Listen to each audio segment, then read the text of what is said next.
Good morning mga kapratsis, no? Mga brother and sisters. Good morning Luzon, Visayas, Mindanao. Ito na naman si Itanabas, no? Itanabas channel po tayo mga brother and sisters, no? Mga kapratsis, good morning. Isang madaling araw po ngayon mga kapratsis dahil ako po'y naglalakad, no? Papawis po tayo mga kapratsis, no? Dahil para naman ay tayo po'y mayroon po tayong lakas. Salamat sa Panginoon, yung kalakasan at saka yung kondisyon sa atin pong katawan, no? Atin pong pinanatili po natin mga brother and sisters. Now mga brother and sisters, atin pong pag-usapan itong kasi kailangan natin pong malalaman ang salita ng Diyos dahil importante po itong salita ng Diyos mga brother and sisters, no? Na kailangan nating alam kung ano talaga ang nakasulat sa banal na kasulatan, no? Dahil pag walang banal na kasulatan, tayo po'y mailigaw sa mundong ito, mga brother and sisters.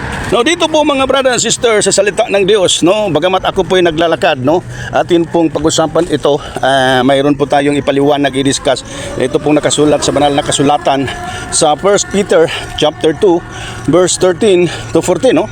Ito po ang nagiging advice sa atin pong mga believers, sa atin pong mga sumampalataya ng Panginoong Hesus, believers of Christ, no? This verse tells believers must submit, no, to the human authorities and civil government for the Lord's sake, no? Ito po mga brother and sisters ang napakahalagang advice ng isang apostol. Ito po si Apostol Peter po ito, no? Si Apostol Pedro po ay talagang nagbibigay rin ng payo, no? Hindi lang si Apostol Pablo ang nagbigay, kundi pati ito si Apostol Pedro, no? Ang sabi po dito 13 to 14, be subject for the Lord's sake over human institution, whether it be to the emperor as supreme or to governors as sent by him to punish those who do evil and praise those who do good. Yun mga brother and sisters, no? Na kailangan po tayong sumunod sa tinatawag na obey sa tinatawag na human institution. Ano ba itong human institution mga brother and sisters? Ito po ay pamahalaan, government, no? Sa kasalukuyang government ngayon, ito po ay gobyerno ng isang presidente, no? Noon mga brother and sisters, ang hit talaga sa lahat ng sa mga bansa ay tinatawag emperor, no? Ngunit ngayon sa ating bansang Pilipinas ay tinatawag president, no? Or lahat ng leaders kailangan po tayong be subject for the Lord's sake to every human institution. Sa lahat ng gobyerno, tayo po ay kailangang magsubmitar, na ibig sabihin whether governors, sino ba ang nag-govern sa ating bansa, no? Mayroon pong marami pong itinalaga na mga leaders sa ating bansang Pilipinas, from president down to captains in every barangays. Kaya mga brother and sisters, ito po ay nagpapatunay na kahit sa banal na kasulatan, kahit sa salita ng Diyos, kalooban ng Diyos, nagbibigay siya ng payo sa lahat ng believers na we must submit to human institution or to human leaders. What I mean, ito pong mga pangulo natin sa ating bansa, kailangang subject po tayo to submit, to obey, no?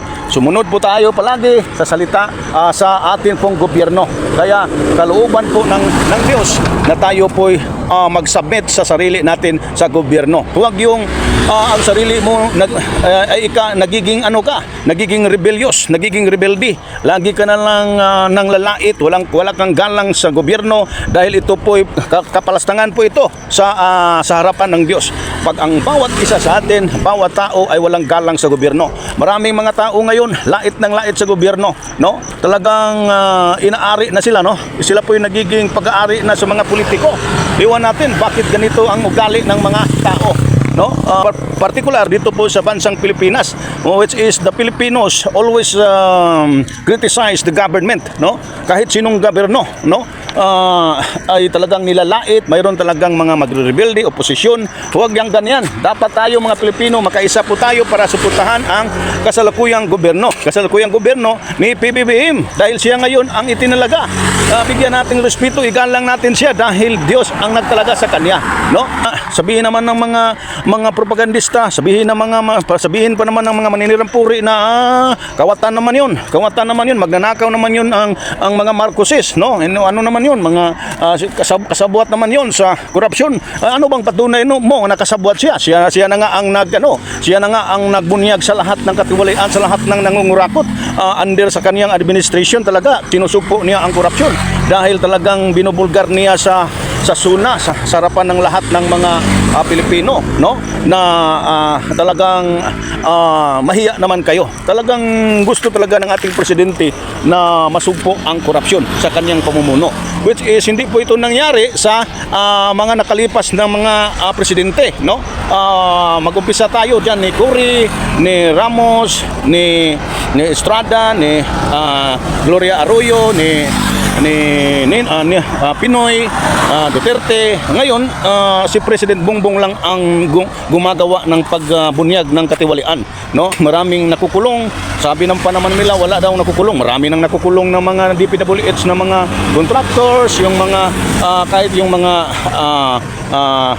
mga leader dati nakukulong talaga, no? Huwag naman kayong pabulag-bulagan, maang-maangan. Huwag naman kayo na para kayong walang alam, no? Para kayong natutulog, no? Kaya mga kalahi, kailangan natin talaga na igalang ang ating mahal na gobyerno dahil yung mga propagandista lagi lang naninira sa ating kasalukuyang gobyerno. Ito po ay propaganda dahil sila po ay oposisyon, no?